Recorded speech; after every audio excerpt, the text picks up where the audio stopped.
Welcome back, history enthusiast. Today, we're diving into a topic that's as fascinating as it is misunderstood: royal mistresses who became queens.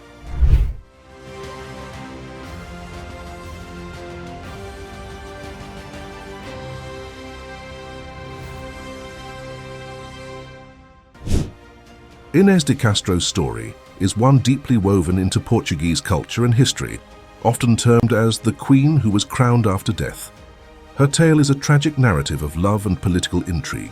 As the lover of Prince Pedro, her influence over him was seen as a threat to the nobility and the king, who feared the growing power of Castile, as Inês was a Castilian noble. Pedro's father, King Afonso IV, ordered her assassination in 1355, believing it would secure the nation's stability. However, this act led to a rebellion by Pedro, who fought against his father. Upon his ascension to the throne, Pedro's thumb declared that he had secretly married Inês, thus legitimizing their children. He posthumously crowned her queen, exhumed her body, and placed her on the throne for the court to pay homage. This event dramatically altered the way royal power and influence were perceived, intertwining personal affairs and state matters. The legacy of Inês de Castro remains an integral part of Portuguese cultural identity, her and Pedro's romance enshrined in the national psyche, as an example of undying love and the complexities of royal lineage. Christina Abraham's daughter. Christina Abraham's daughter, associated with King Charles VIII of Sweden, Carl Knutsson Bonde, serves as a key figure in understanding the roles and limitations of royal mistresses in medieval Scandinavia. While not as documented as others, her life hints at the precarious and often behind-the-scenes influence held by such women. Mistresses like Christina could shape policy and opinion through their proximity to power, but this power was informal and unrecognized, unlike that of a queen. Their children, while noble, were typically excluded from the line of succession, emphasizing the importance of legitimate birth for royal inheritance. Her existence in the historical narrative underlines the silent yet significant presence of women in the backdrop of Scandinavian royalty, where their intelligence and influence operated within the confines of their unofficial status. Anne Boleyn. Anne Boleyn's life is one of the most documented and analyzed of Henry VIII's wives, with her rise and fall central to English Reformation history. Her marriage to Henry in 1533 followed the king's contentious separation from the Catholic Church, establishing the Church of England. This act, driven by his desire to secure a male heir with Anne, led to significant religious and political upheaval.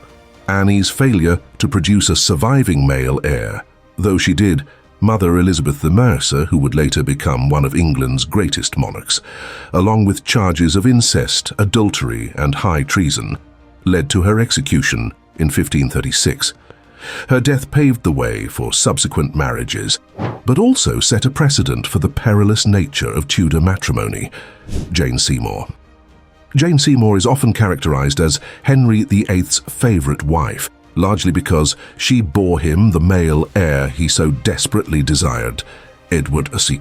Their marriage, just days after Anne Boleyn's execution, was marked by Jane's quiet and obedient demeanor. In stark contrast to her predecessor, her influence over Henry is evidenced by her successful ability to restore his daughters, Mary and Elizabeth, to the line of succession. Jane's death in 1537, shortly after childbirth, caused Henry genuine grief. She was the only wife to receive a queen's burial. Her gentle nature and tragic end endeared her to the English people, and she is often portrayed as one of the more sympathetic figures in the turbulent saga of Henry VI's marriages. Katherine Howard. The story of Katherine Howard, the fifth wife of Henry I, is a tragic one, highlighting the vulnerability of young women in the Tudor court. A cousin to Anne Boleyn, she was thrust into the political arena of the court at a young age. Her marriage to Henry, at the age of about 16, to his Fiorinine, was a display of the age's power dynamics. Her subsequent execution in 1542 for alleged adultery underscores the potential for exploitation and the precarious position of women who could be disposed of when they no longer served the purposes of powerful men.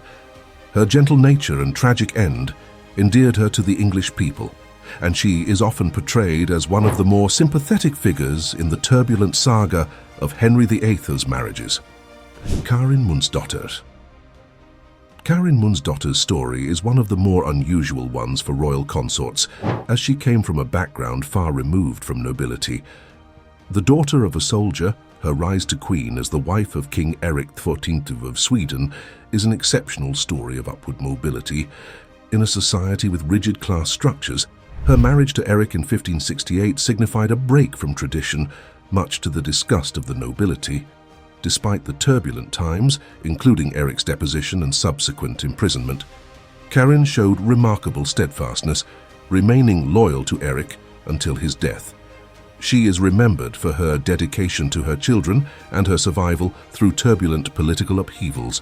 Her life after Erik's death was relatively quiet, but distinguished by her unwavering support of her offspring, ensuring their well-being despite the family's fall from grace. Katherine Fern of Russia. Katherine I of Russia rose from humble origins to become the wife of Peter the Great and later Empress of Russia in her own right. Born Marta Helena Skowronska, she was a servant in the household of a Baltic nobleman before becoming a part of Peter the Great's inner circle. Her marriage to Peter represented a personal and political alliance that solidified her position and influence. After Peter's death in 1725, Katherine took the throne, becoming the first woman to rule Imperial Russia, an act that set a precedent for future female rulers. Her reign saw her continue Peter's work in modernizing Russia, although her rule was short-lived due to her sudden death in 1727. She laid the foundations for the future era of female rule in Russia, with women like her daughter, Empress Elizabeth, and later Catherine the Great, who would take on her namesake and expand on her legacy, steering Russia towards becoming a major European power. Camilla, Duchess of Cornwall. Camilla-Shand's relationship with Prince Charles has been a subject of public fascination and controversy. Their long-standing relationship began in the 1970s, but both married other people. After their respective divorces, the relationship rekindled, enduring intense media scrutiny. Camilla married Prince Charles in 2005, assuming the title Duchess of Cornwall. In the public eye, Camilla's transition from the prince's mistress to his wife has been marked by her growing acceptance in the role of consort.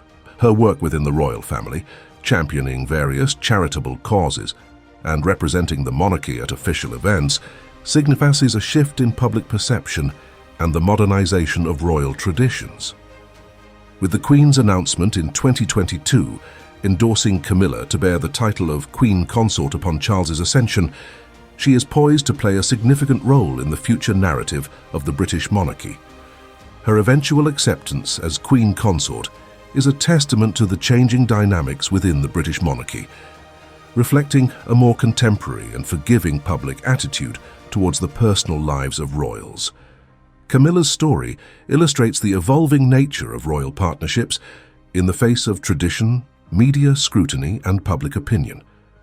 These women, some born to royalty and some to more humble beginnings, each played pivotal roles in the historical and political dramas of their time. Their stories not only provide insight into their personal lives and the courts they influence, but also reflect broader societal changes and the evolution of the role of women in royal history. If you want to learn more, don't forget to hit that like button and subscribe for more. Until next time,